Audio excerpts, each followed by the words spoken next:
राष्ट्रीय महामार्ग क्रमांक 361 नागपूर रत्नागिरी औसा तुळजापूर रोडवर असलेले आशिवपाटी येथे कार आणि टेम्पोचा भीषण अपघात, 2 जखमी तर एकाचे निधन। उदगीरचे माजी नगराध्यक्ष राजेश्वररावजी निटोरे यांचे चिरंजीव प्रसाद यांचे आशिव टोल नाक्यावर जोरदार अपघात, यामध्ये प्रसाद निटोरे यांचा जागीच निधन।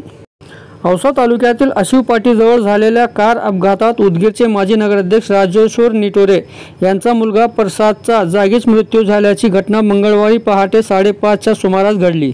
या अपघातात कारमधील अन्य दोघे किरकोळ जखमी झाले आहेत।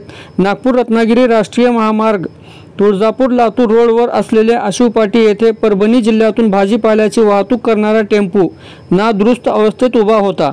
त्यावेळी सोलापूरहून लातूरकडे प्रसाद निटोरे हे MH24 AS 1600 या क्रमांकाच्या कारने येत होते।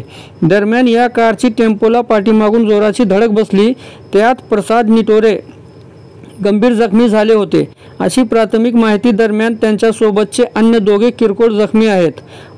महामार्गावरील काहींनी तात्काळ जखमींना लातूरच्या शासकीय रुग्णालयात दाखल केले, मात्र प्रसाद निटोरे यांचे रुग्णालयात येईपर्यंत निधन झाले असल्याचे डॉक्टरांचे म्हणणे आहे।